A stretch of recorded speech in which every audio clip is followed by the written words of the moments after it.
নমস্কার, দ্য ওয়ালে আপনাদের স্বাগত। আজকের বিষয় বাংলাদেশের মুক্তিযুদ্ধে পাক বাহিনীর গণহত্যা নিয়ে মার্কিন কংগ্রেসের প্রস্তাব, কিন্তু অদ্ভুত নীরবতা বাংলাদেশে। আপনারা সকলে এই বিষয়টি জানেন যে মার্কিন কংগ্রেসের একজন ডেমোক্র্যাট প্রতিনিধি, তিনি মার্কিন প্রতিনিধি সভায় তিনি একটি প্রস্তাব পেশ করেছেন এবং সেই প্রস্তাবটি একটি নিন্দা প্রস্তাব যে 1971-এর 25 মার্চ থেকে পরবর্তী 9 মাস পাকিস্তান, পূর্ব পাকিস্তানে যে গণহত্যা চালিয়েছে, প্রায় 30 লক্ষ মানুষকে তারা হত্যা করেছিল, 2 লক্ষ 2.5 লক্ষ মা বোনের সম্ভ্রমহানি করে এবং বিপুল পরিমাণ সম্পদ বিনষ্ট করে, একটা দেশকে যতভাবে সম্ভব ধ্বংস করে দেওয়া, এই বিষয়টি তারা করেছিল।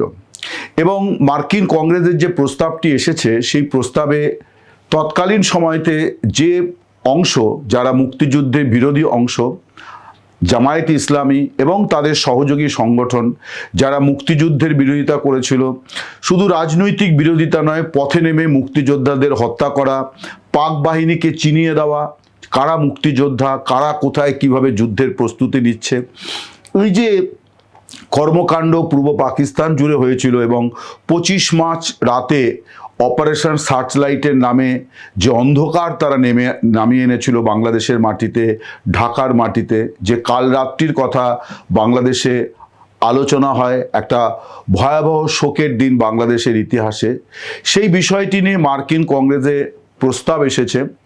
আমি বিগত বহু বছর ধরে কিন্তু এই দিনটি নিয়ে লেখালেখি করি, ভিডিও করি। এবারেও মার্কিন কংগ্রেসের প্রস্তাব আসুক চাই না আসুক, আমি আমার মতো করেই কিন্তু প্রস্তুতি নিয়েছিলাম।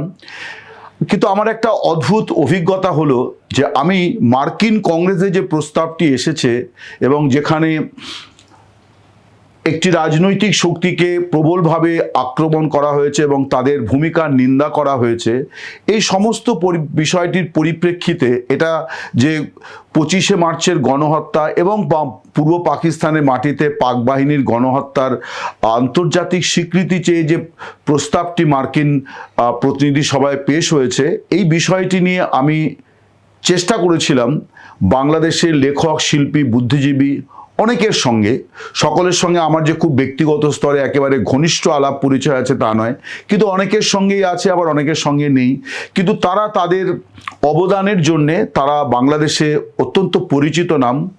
আমি নামগুলি এখানে অবশ্যই বলে তাদেরকে মানে অস্বস্তির মধ্যে ফেলবো না, কিন্তু খুব দুঃখের সঙ্গে বলতে বাধ্য হচ্ছি যে আমার এই অনুভূতিটা আপনাদের সঙ্গে আমি বিনিময় করতে চাই যে এই রকম একটা দিন নিয়েও কিন্তু আজকের বাংলাদেশের মাটি থেকে অনেক মানুষ, তারা বিশিষ্টজন, তারা রাজনৈতিক নেতা, তারা কবি, সাহিত্যিক, চলচ্চিত্রকার, ঔপন্যাসিক, নাট্যকার, নাট্য ব্যক্তিত্ব, এরকম অনেকের সঙ্গেই কিন্তু আমার কথা হলো গত কয়েকদিন ধরে যে আপনি কি কিছু বলবেন। এদের অনেকে কিন্তু 25শে মার্চ 1971-এর সেই কাল রাত্রিতে ঢাকায় ছিলেন, তারা অনেকেই অল্পের জন্যে প্রাণ রক্ষা করতে সমর্থ হয়েছিলেন এবং তাদের অনেক অবদানও আছে, তারা মুক্তিযুদ্ধে তাদের বিরাট অবদান আছে এবং তারা পরবর্তীকালে এই মুক্তিযুদ্ধের চেতনা, মুক্তিযুদ্ধের ইতিহাস, মুক্তিযুদ্ধের অবদান, এইগুলি নিয়ে তারা অনেক কাজ করেছেন, গবেষণা করেছেন, লেখালেখি করেছেন,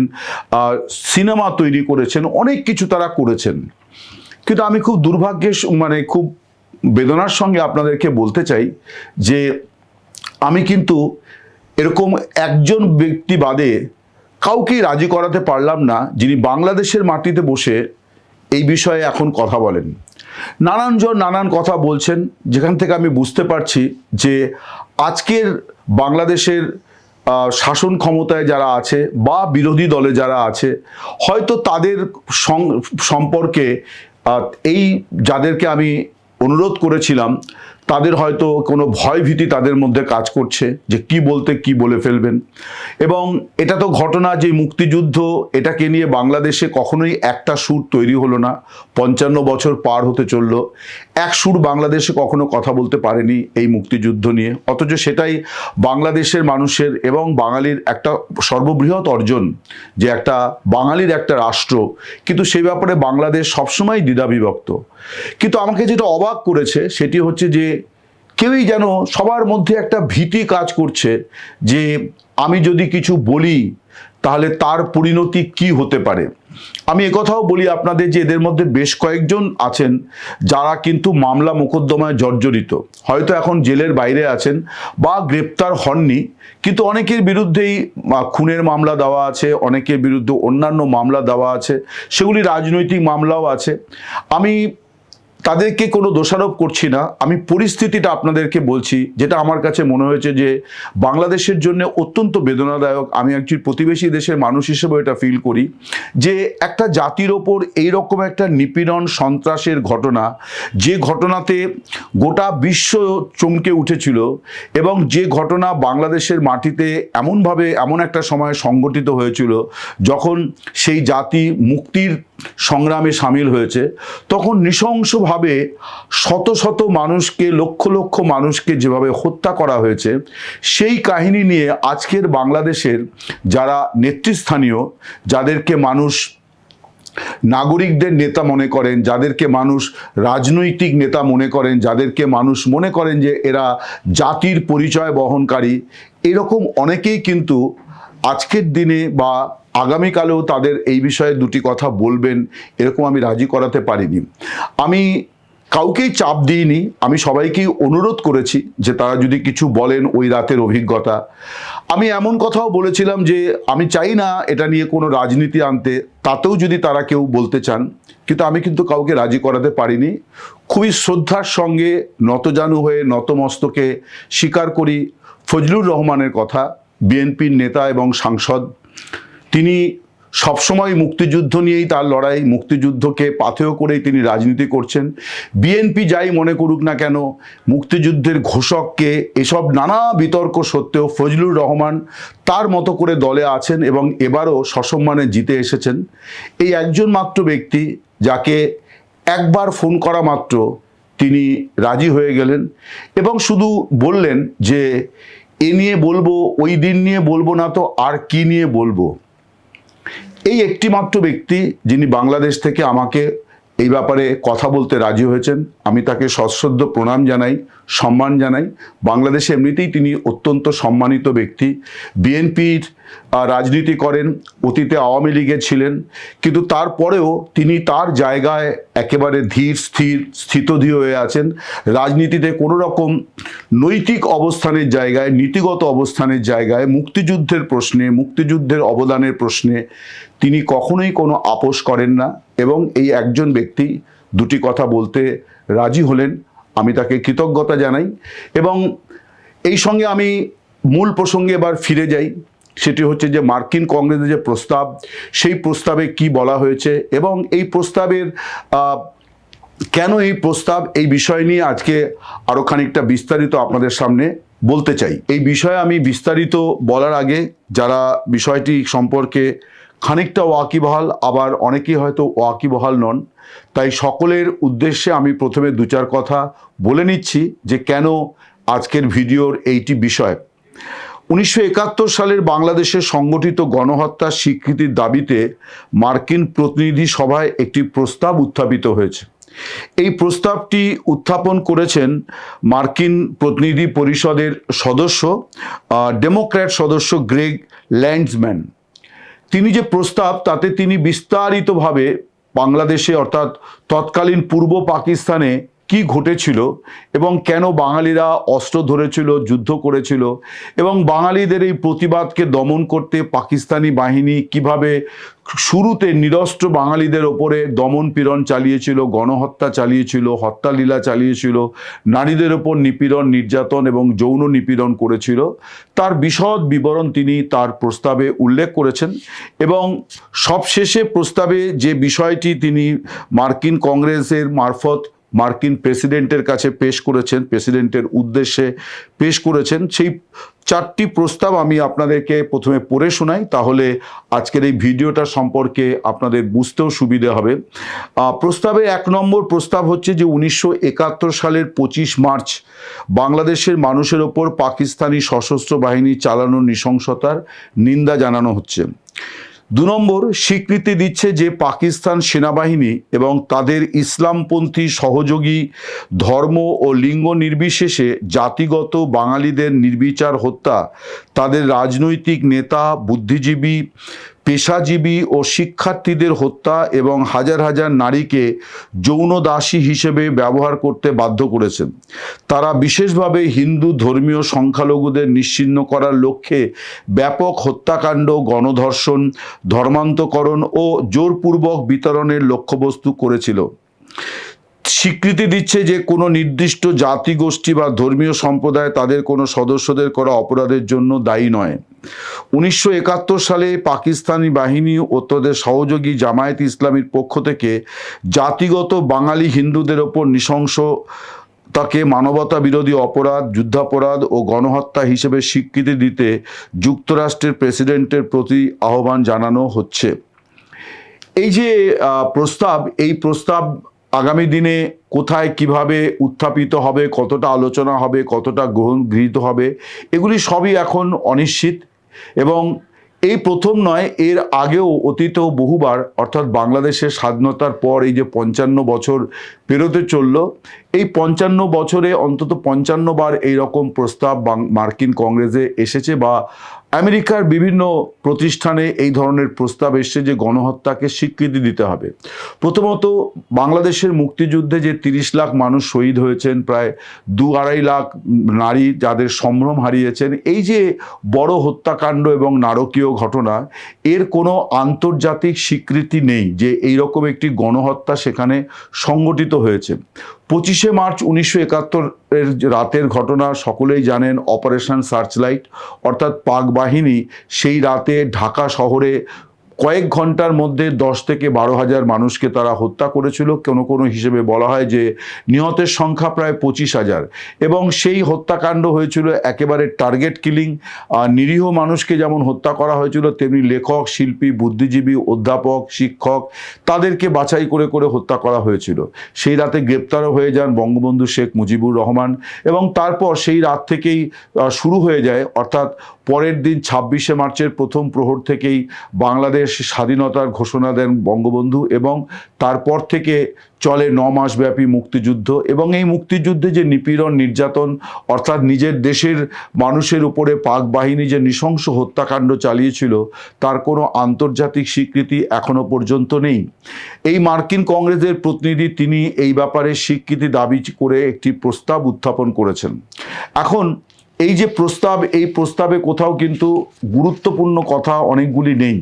এই প্রস্তাবটি পড়লে যে কোনো মানুষেরই মনে হবে যে এটা অত্যন্ত গুরুত্বপূর্ণ। আমিও মনে করি যে এই গণহত্যার একটা আন্তর্জাতিকভাবে স্বীকৃতি থাকা উচিত এবং অপরাধীদের সাজা পাওয়া উচিত। তার কারণ পাকিস্তান এখনো পর্যন্ত সরকারিভাবে তার নিজের দেশের মানুষকে এইরকম নৃশংসভাবে হত্যা করার জন্যে তারা কিন্তু ক্ষমা চায়নি। কখনো কোনো পাকিস্তানি নেতা ভালো মানুষই করে দুঃখ প্রকাশ করেছেন, কিন্তু রাষ্ট্রীয়ভাবে সরকারিভাবে যে দুঃখ প্রকাশ করা, ক্ষমা প্রার্থনা করা, সেটা তারা করেনি। বরং আন্তর্জাতিক দুনিয়ার কর্তব্য বর্তায়, নৈতিক দায় আছে রাষ্ট্রসংঘের এবং অন্যান্য সংগঠনের যে এই হত্যাকাণ্ডের সঙ্গে জড়িতদের সাজা নিশ্চিত করা এবং এই হত্যাকাণ্ডের জন্য পাকিস্তানকে বাধ্য করা যে এর জন্যে তাদেরকে ক্ষমা চাইতে হবে। এবং আন্তর্জাতিকভাবে এই সংহারের যে ঘটনা, এই নরসংহারকে আন্তর্জাতিকভাবে যে গণহত্যা বা জেনোসাইডের যে সংজ্ঞা আছে, সেই সংজ্ঞার সঙ্গে অন্তর্ভুক্ত করতে হবে। সাদা চোখে যে কেউ জানেন যে রাষ্ট্রসংঘের যে গণহত্যা বিষয়ক যে সংজ্ঞা, অর্থাৎ যে কনভেনশনের মধ্যে এই বিষয়টি উল্লেখ আছে, অর্থাৎ জাতিসংঘের convention on the prevention and punishment of the crime of genocide, তার মধ্যে যে শর্তগুলির কথা বলা আছে যে কোন ঘটনাকে গণহত্যা বা জেনোসাইড বলা হবে, তার সবগুলি কিন্তু বাংলাদেশের মুক্তিযুদ্ধে পূর্ব পাকিস্তানে সংগঠিত হয়েছিল। ফলে এই বিষয়টি, অর্থাৎ আবার সামনেই 25শে মার্চ, কাল রাত পেরোলেই 25শে মার্চ, এবং এই যে অন্ধকারময় দিনটি ঘিরে ফিরে ফিরে আসে, এই দিনটির একটা আন্তর্জাতিক স্বীকৃতির জন্যে লড়াই দীর্ঘদিনের আছে। সেই লড়াইটা উপযুক্তভাবে করা হয়েছে কিনা এ প্রশ্ন খুবই ন্যায্য, খুব আন্তরিকভাবে করা হয়েছে কিনা এ প্রশ্ন খুব ন্যায্য, এবং বাংলাদেশের মাটি থেকেও সেই লড়াইটি খুব আন্তরিকভাবে করা হয়েছে এমনটি খুব জোর গলায় কেউ দাবি করতে পারবেন না, অন্তত কোনো রাজনৈতিক দল।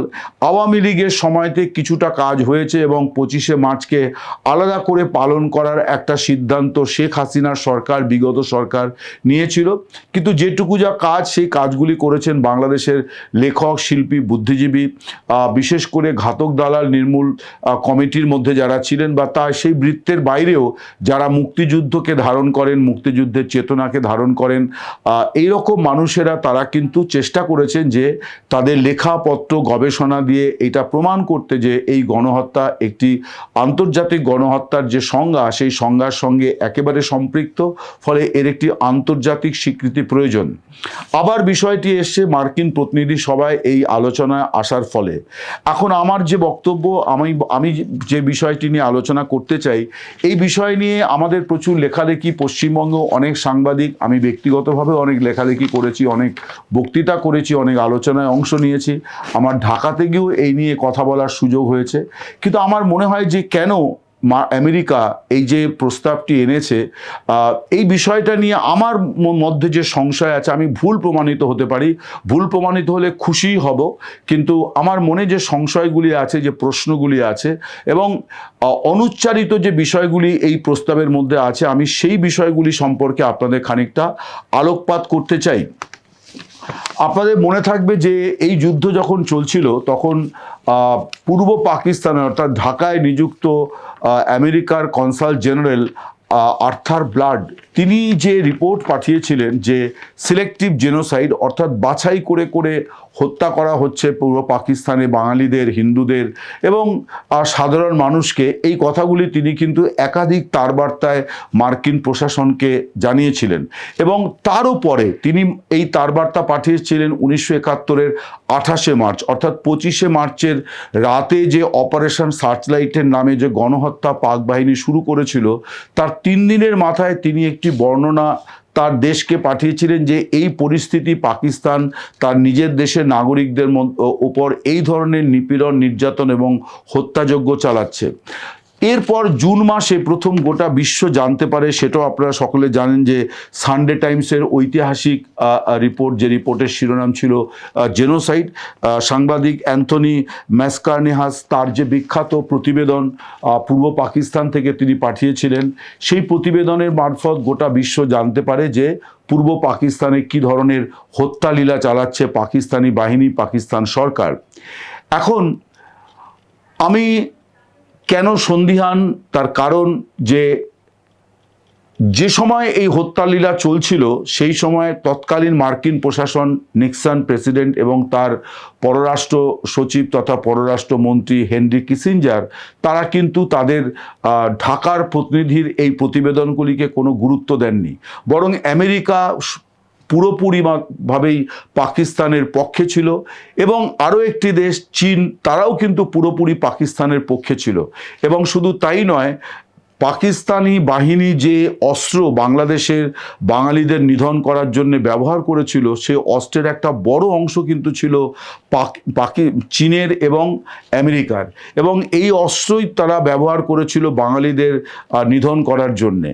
এবং সেই সময় বারে বারে মিসেস ইন্দিরা গান্ধী, তার সঙ্গে এই নিয়ে নিক্সনের তুমুল ঝগড়া বিবাদ হয়েছিল, যে তিনি বারে বারে নিক্সনকে এটা বোঝানোর চেষ্টা করেছিলেন হোয়াইট হাউসে গিয়ে, যে পূর্ব পাকিস্তানে কিভাবে মানে বাঙালিদের হত্যা করা হচ্ছে, কিভাবে দেশের নাগরিকদের বিরুদ্ধে পাকিস্তানি বাহিনী নিপীড়ন, নির্যাতন, হত্যাযজ্ঞ চালাচ্ছে, কিন্তু নিক্সন কোনো কিছুতেই কর্ণপাত করেননি। তার বিদেশ সচিব তথা বিদেশ মন্ত্রী হেনরি কিসিঞ্জার, তিনিও এই কথায় কোনো কর্ণপাত করেনি। ফলে আমেরিকা কিন্তু এই হত্যাযজ্ঞকে সম্পূর্ণভাবে মদত দিয়েছে, তারা অস্ত্র জুগিয়েছে, তারা নৈতিক সমর্থন দিয়েছে পাকিস্তানকে। তার কারণ তার নিজের দেশের প্রতিনিধি, নিজের কনসাল জেনারেল, শুধু তাই নয়, তৎকালীন ঢাকায় আমেরিকার যে কূটনীতিকেরা ছিলেন, অন্তত জনাকুড়ি কূটনীতিক, তারা সম্মিলিতভাবে রিপোর্ট পাঠিয়েছিল যে তাদের দেশ যেন কোনো একটা পদক্ষেপ করে, তার কারণ এখানে এই ধরনের হত্যালীলা সংগঠিত হচ্ছে। কিন্তু আমেরিকা কোনো কিছু করেনি। আমি যে কথা বলছিলাম যে অতীতেও একাধিকবার এই ধরনের প্রস্তাব এসছে, কিন্তু এই প্রস্তাবগুলি আসে এবং এই উপমহাদেশের পত্রপত্রিকায় প্রচুর লেখালেখি হয়, কিন্তু তারপর সেই প্রস্তাবগুলো হারিয়ে যায়, এগুলো নিয়ে কোনো কিছু হয় না। আমার এখন মনে হয় যে জামায়াতে ইসলামীকে, তার জামায়াতে ইসলামী এবং তার সহযোগী সংগঠনগুলির কথা এই প্রস্তাবে উল্লেখ করা হয়েছে। এই বিষয়টি আমার মনে হয় যে আমেরিকার একটি নতুন চালও হতে পারে। তার কারণ এই মুহূর্তে বাংলাদেশে বিএনপি সরকার আছে এবং বিরোধী দলে আছে জামায়াতে ইসলামী।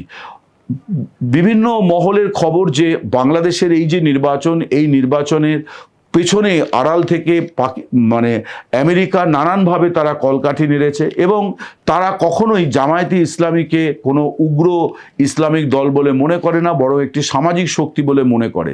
এই প্রস্তাবে জামায়াতে ইসলামীর নাম উল্লেখ করে তাদেরকে মুক্তিযুদ্ধের এই হত্যালীলার জন্য পরোক্ষ দায়ী করা হয়েছে। আমার মনে হয় যে এখানে আমেরিকার একটা অন্য অঙ্ক আছে, সেটি হচ্ছে যে সদ্য আসা সরকার, সেই সরকারকে এবং জামায়াতে ইসলামীকে দিয়ে তারা কিছু সওদা করতে চায়। ফলে এটা আমেরিকার আরেকটি মানে দরজা খোলা হলো, যে দরজা দিয়ে তারা অন্য কিছু কেনাকাটা করবে।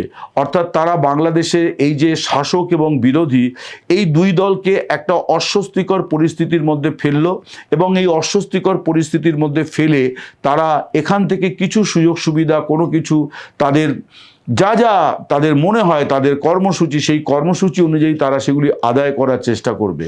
এর পেছনে এই মানে মুক্তিযুদ্ধের এই যে হত্যালীলা, সেই হত্যালীলাকে স্বীকৃতি দেওয়ার যে বিষয়টি, এটি আবারও আড়ালে চলে যাবে, বরং একটা চাপ তৈরি থাকবে বিএনপি সরকার এবং জামায়াতে ইসলামীর ওপরে। যদিও খুব লক্ষণীয় যে এই প্রস্তাবটি আজকে দিন ধরলে পরে 4-5 দিন হয়ে গেল, কিন্তু এখনো পর্যন্ত কিন্তু এই প্রস্তাবটি নিয়ে এই দুটি দল, বিএনপি এবং জামায়াতে ইসলামী, অর্থাৎ বাংলাদেশের শাসক দল এবং এই মুহূর্তে জাতীয় সংসদের প্রধান বিরোধী দল, তারা সম্পূর্ণ চুপ, তারা কোনো কথা বলেননি। বরং এটা নিয়ে অনেক বেশি চর্চা হচ্ছে যে মুক্তিযুদ্ধে মানবতা বিরোধী অপরাধের দায়ে যাদের মৃত্যুদণ্ড হয়েছিল তাদের স্মৃতির প্রতি শ্রদ্ধা এবং শোক জানিয়ে বাংলাদেশ সংসদে প্রথম দিনেই প্রস্তাব গৃহীত হয়েছে এবং সেই প্রস্তাব যৌথভাবে গৃহীত হয়েছে। অর্থাৎ শাসক দল বিএনপি এবং জামায়াতে ইসলামী, যাদেরকে অন্তরাত্মা বলা হয়, একে অপরের অন্তরাত্মা বলা হয়ে থাকে বাংলাদেশের রাজনীতিতে। বিএনপি যদিও মুক্তিযুদ্ধের ধারক শক্তি হিসেবে নিজেদেরকে তুলে ধরছে এবং বারে বারেই তারা এই নির্বাচনের প্রচারে জামায়াতে ইসলামীকে মুক্তিযুদ্ধের বিরোধী শক্তি হিসাবে চিহ্নিত করেছে, আক্রমণ করেছে, কিন্তু সংসদে গিয়ে দেখা গেল সেই মুক্তিযুদ্ধের বিরোধিতাকারী বলে চিহ্নিত যাদের মৃত্যুদণ্ড হয়েছিল আন্তর্জাতিক অপরাধ ট্রাইব্যুনালের রায়ে, তাদের স্মৃতির প্রতিও কিন্তু মানে শ্রদ্ধা জানিয়ে শোক প্রস্তাব গৃহীত হল এবং সেটা শাসক দলের পূর্ণ সমর্থন এবং মদতে। ফলে আমেরিকা এমন একটা সময় এই মুক্তিযুদ্ধে গণহত্যার প্রসঙ্গটি এনেছে, তাতে এই মুহূর্তে বাংলাদেশের শাসক দল এবং বিরোধী দল দু দলই খানিকটা চাপে এবং অস্বস্তিতে পড়ল। কিন্তু এই চাপ এবং অস্বস্তি তারা কিভাবে কাটিয়ে ওঠে সেটা যেমন দেখার, আমার নিজের মনে হয় যে এই চাপ এবং অস্বস্তি আসলে খুবই পরিকল্পিত। আমেরিকার কোনো সওদা করা বাকি আছে, তারা বিএনপি এবং জামাতকে চাপে রেখে সেই সওদাটি করবে বলেই একটি অস্বস্তিকর প্রসঙ্গ আবার নতুন করে মার্কিন সংসদে উত্থাপিত করলো। নমস্কার, শুভরাত্রি, সকলে ভালো থাকবেন।